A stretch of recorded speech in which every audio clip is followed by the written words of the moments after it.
What a gorgeous morning. Mm-hmm. We never had mornings like this when we lived in Arizona. I sure didn't. Good morning, piggies. Good morning.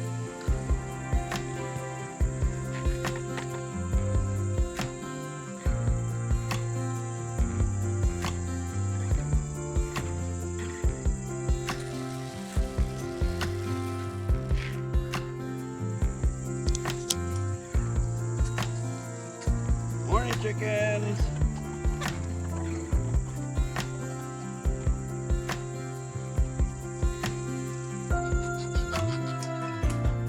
Good morning, geese.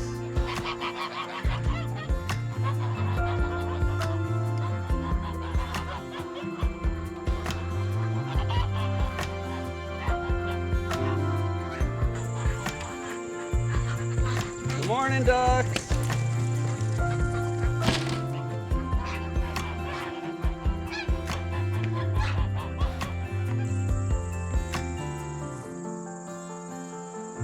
Good morning, turkeys.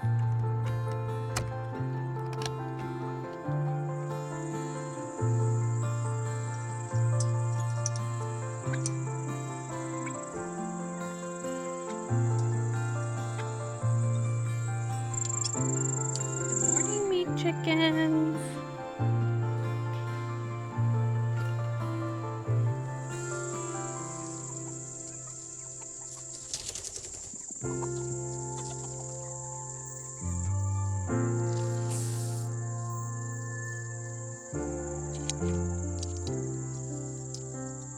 Morning, Bress.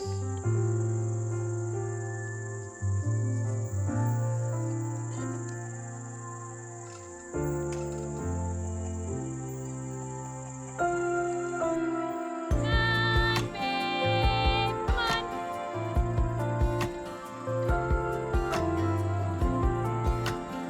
Good girl, babe. Come on.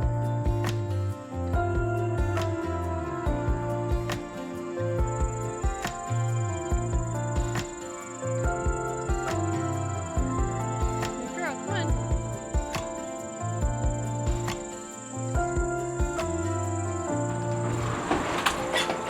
Come on, girl.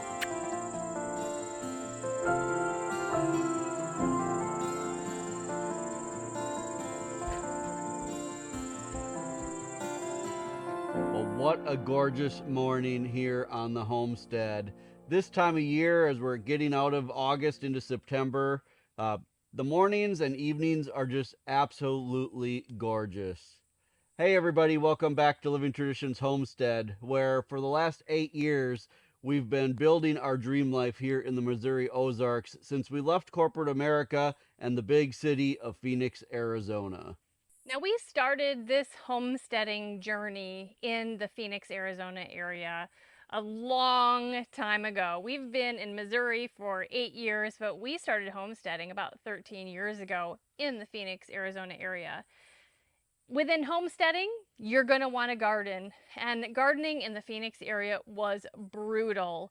The summers got up to 118 degrees easily, and really by June 1st, your garden was completely destroyed. Right. We had such a hard time growing anything, but even peppers. I think a lot of people assume that peppers will grow really well in the desert Southwest like Arizona. I think people think peppers are a real heat loving plant, and for the most part, they are. But the extreme heat of Arizona just made peppers very hard to grow. Peppers have always been one of Sarah's favorite things to grow in the garden, and every year she would be just kind of disappointed in how they did when we lived in Arizona. But since moving to the Missouri Ozarks 8 years ago, that love of growing peppers has been able to just absolutely flourish because you guys look at these pepper plants. In Missouri, where the weather is still warm, it's still hot, but it's not that extreme heat. These peppers just do amazing. From the very first summer that we put pepper plants in the ground, I was so excited and blown away because even in the ground, now we're growing these in pots, but even in the ground, those pepper plants were coming up to my chin, some of them as tall as I was, and that never happened in the Phoenix area. And all of them created such amazing harvests. I was just completely blown away. Well, the same thing is true here in our greenhouse where we're planting them in large buckets. They are just enormous, and I could not be more excited about how peppers are growing here. And this year, this harvest this year is going to be amazing. Now, we are growing many different varieties of peppers this year, everything from sweet bell peppers all the way up to some of the hottest peppers on the planet. And it's going to be quite a harvest today. I can't wait till we get back by the hot peppers because I have quite a story to tell you guys about what happened the last time we grew Tabasco peppers, which was about 5 years ago. If you thought the story of me accidentally pepper spraying myself was good, wait till you find out what happened the last time we grew Tabasco peppers. All right, we're going to get started here at the front of the greenhouse with the sweet bell peppers. Now, these peppers here are my favorite bell pepper called Emerald Giant. And normally with these bell peppers, we just kind of come out here and grab peppers as we need them rather than doing large harvests. Although I did recently, Kevin and I did a large green pepper and onion harvest, and I prepared them for the freezer for over the winter. There are several that are ready to be picked today that we're going to do, but not a huge harvest. This branch actually just broke, I just noticed, and so even though some of the peppers are not as big as I would like them for harvesting, I'm going to harvest everything off of here because it broke. And this branch over here you can see is really long and weighted down with peppers, and it's probably going to break soon. So I'm just going to take all of the peppers off of this branch just to make sure that it doesn't break. Now these peppers here are called Corno Doro, and they are a red roasting pepper. For years and years, I grew a red roasting pepper called Ajvarski, which really is my all-time favorite. This year, I just wanted to try something new. These are turning out to be very great peppers. They're pretty prolific, but not quite as large as the Ajvarski peppers. I like to grow red roasting peppers because I love the sweet and smoky flavor of when they are roasted. And my favorite thing to do with them actually is to turn them into an Alfredo sauce, a roasted red pepper Alfredo sauce. That now that we are eating low carb, we serve that on top of roasted cauliflower. I have done one small harvest of these, so I'm not quite sure how many we'll get today. Next up is a pepper that I was really excited to do this year. It is called Habanero. It is a habanero pepper that has no spice at all. And they started out kind of slow. The plants grew slow, but you guys, now that they're producing, they are probably one of the most prolific peppers we're growing this year. There are going to be a ton of these to harvest this year. We actually purchased these plants from a local Amish nursery. For the last several years, I've been growing a variety called Jalapeno, which was a not spicy jalapeno. But this year, when I saw these, they really intrigued me because habaneros are one of those peppers that are so spicy when you eat them, you never really get to experience what they taste like. But now that we've had these habanadas and they are, the not spicy version, you can actually taste what a habanero pepper tastes like. And you guys, they are really, really good. I've also been giving some of these to my parents. My mom absolutely loves to put these in her air fryer, and they just have them as a snack, air fried like that. And they've just turned out to be a really great pepper. I think we will definitely be saving some seeds so we can do these again in more years. But there are going to be a ton of these to pick today. The first of the spicy peppers are next. This variety is called Hungarian Hot Wax peppers. And we've grown these before. It's been a couple years, but I've really enjoyed growing them. The weird part about these is you never really know how hot they're going to be until you start picking them. Some years they don't seem very hot at all, and some years they're extremely hot. This year they've been pretty darn hot.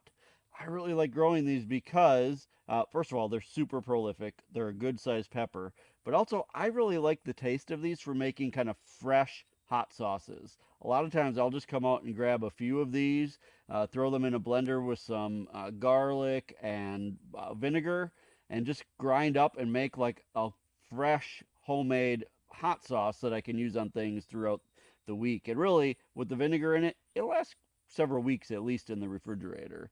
That's one of the reasons I really like these. Now, these you can pick when they're red like this, you can let them go red. A lot of times, though, because I'm impatient, I'll actually come out and pick them when they're in their yellow state like this. I typically don't pick them when they're green because they're still pretty small, but the yellow ones and the red ones I'll definitely pick, and those are the ones that we're going to be getting today. I don't expect a ton of them today because I just recently did a decent sized harvest of these where I actually showed you guys freeze drying these along with the cayenne peppers, and then we made some homemade cayenne supplements. If you haven't seen that video, go back and watch that. But these are definitely really good for your homemade hot sauces. Now these are the largest jalapenos we have ever grown. The variety of this plant is called Mammoth Jalapeno. We got this plant at that same Amish nursery after one of our jalapeno plants that we started from seed died. It is just incredible. It is a hybrid, so we can't save seeds from it, but I'm going to take full advantage of all of these this year. Now last year I grew a lot of jalapenos, also let them turn red, and I made chipotle in adobo sauce for the freezers. Now if you don't know, a chipotle pepper is a red jalapeno that has been smoked. A lot of times they're dried also, but they're at least smoked. And adobo sauce is really just kind of a southwestern sauce made mostly of water, chili powder, cumin, and garlic powder, some salt, kind of mixed together into a sauce, and it's very common for that sauce to have chipotle peppers in it. You can buy that chipotles in adobo sauce in cans in the international section of the grocery store. This year I don't need those. So I'm hoping to turn most of these red jalapenos this year into sriracha sauce, both fermented and just standard kind of made in vinegar. So I'm excited to replenish the pantry of sriracha sauce. So I promised you guys a good story about Tabasco peppers.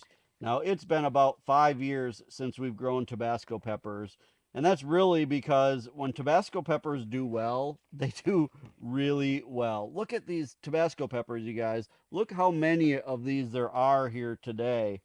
And this is only 6 plants. So we have got a ton of Tabasco peppers to harvest today. We're only going to be harvesting the red ones today. And look, there's probably twice as many green ones as there are red ones. All right, so my story about Tabasco peppers. The last time we grew these, again, about 5 years ago, we were working out in the garden and we were harvesting them. And to be honest, it was the first time we'd ever grown them, or the first time we'd ever grown a lot of them, I guess I should say. We had a bowl of them, a pretty decent sized bowl of them. And, I'm just really excited for the homemade Tabasco sauce. And really, I was just kind of getting impatient. And I guess it never clicked in my mind that Tabasco sauce is quite diluted compared to just the Tabasco peppers. So I decided that I was just going to try one. I was just going to pop it in my mouth and actually just take a bite of it, I guess. I just ended up taking a bite off the tip of it. And I really like spicy things. I really like spicy peppers, and they never really get to me. But I didn't realize how hot these little Tabasco peppers are when they're not diluted with a lot of vinegar. Um, you guys, it is the first time that I've ever taken a bite of a pepper where literally it almost knocked me to the ground. It was so spicy. I started to like having like chest pains. Like I really thought I was like I couldn't get a breath. It was so hot. It took, I'd say, an hour before like I was really calmed back down. Here, I thought I was just gonna be this, super cool guy to take this huge bite of Tabasco pepper and not have it bother me. And what I really ended up doing is making myself look like a complete fool in front of Sarah and the kids, because here I was, not nearly as manly as I thought I was. And then, I'll be real honest, I almost fell for it again, or almost made the same mistake again, because Sarah started making her Tabasco sauce, and because it was the first time she had ever made it, we didn't know how much you had to dilute it with the vinegar. And the first round of it that she made, she's like, will you come in here and try it out? And no, she didn't do it on purpose, I don't think. I hope not. But she called me in there and she put just a tiny bit on a teaspoon, and I took another bite of it. And let's just say I think after that she diluted about 10 times that strength with vinegar, because it was still way, way too hot. But this year, we're not going to make that same mistake. I'm 5 years older, 5 years wiser. I'm not going to bite any of these today while we're working out here. And I think Sarah has written down her recipe for the Tabasco sauce, so we don't have to make that mistake again either. Well, now we're back at the very back of the greenhouse in what I consider our extra spicy pepper section. What I'm harvesting right here are ghost peppers, which I'll be honest, I have no idea why we're growing the ghost peppers. When we were at the nursery, I saw ghost pepper plants, and you know how you are in the spring. You're just excited to grow stuff. And I saw these ghost pepper plants, and I said, you know what? I'm going to grow some ghost peppers. Not really thinking, like, what the heck would I do with them? But so I brought them home and I planted them. And now that they're starting to ripen, I really don't know what I'm going to do with them. I think I'm probably going to freeze dry them and powder them, and maybe save them for making some seasoning mixes or something like that. But you guys, they are so hot. They are the eighth hottest pepper in the world. They average about, I think a jalapeno pepper is about 8,000 heat units, and the ghost peppers are a little over 1,000,000, if that gives you some reference as to how hot they are. They are probably about 100 times hotter than the Tabasco that I was talking about a little bit earlier. So you can imagine that they are not a pepper that the average person is just going to eat. Now, back here where I'm at, we only have 2 cayenne pepper plants, and you guys, they've turned into like this ginormous bushy tree, and they are just filled with cayenne peppers. Now, not long ago, like Kevin said earlier, he did a huge harvest of cayenne peppers, and he freeze dried them, powdered them, and put them into capsules so that he can take them as a supplement, because they're really great anti-inflammatory. But I had no idea that within really a week or two, it is just so loaded again. I think it's going to be probably another 5 years before we have to grow these peppers again. That is the kind of nice thing about these hot peppers, is that they produce such a good crop that you really do only have to grow them every few years. They're not like some of your other peppers, like your green peppers and things, that you don't need nearly as many of them because you use them so sparingly to add some heat to dishes. So really, when you have a good year with them, that does mean you can take a few years off from growing them again. Now, the last spicy pepper we have here to harvest is the Daytil pepper. Now, we've never grown these before. They were actually given to us, this plant was, by the family that we got our piglets from. When they came to drop off the piglets, they brought a couple different plants, and this is one of them. When they're ripe, they turn yellow, and I guess they're kind of a spicy and sweet pepper at the same time, kind of spicy with some sweet, and their spiciness level is similar to a habanero. Well, this is what we ended up with our pepper harvest for today. A lot of these are small peppers, so even though they may not fill up a huge basket, there are a lot of peppers here. And like I said earlier, a lot of these, like the habaneros, the cayenne, the ghost peppers, the Tabasco, you just don't use many at a time to make things really darn spicy. You guys, look at this bowl of Tabasco peppers. There are hundreds of tiny Tabasco peppers in there. How much Tabasco sauce do you think that will make? A couple gallons at Yeah. least. At least. And there are a zillion of them Right. still out This there. is probably a third of what's out Yes, there. absolutely. And as much as I like Tabasco sauce, I think 2 gallons will last me a pretty long time. So we have gone from the Phoenix, Arizona area where we could not grow peppers to save our lives because the weather was so extreme, to these monster pepper plants with these enormous harvests here in the Missouri Ozarks. You guys, we are so blessed to live in an area that can provide such abundant harvests of vegetables.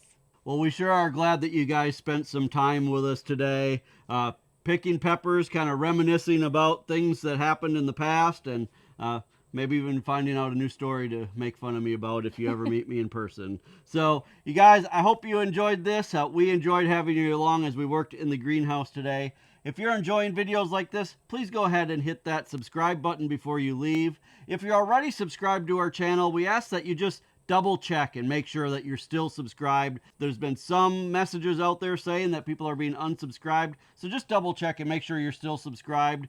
And as always, remember the absolute best way you can help us is just to share our videos with others that may enjoy them as well.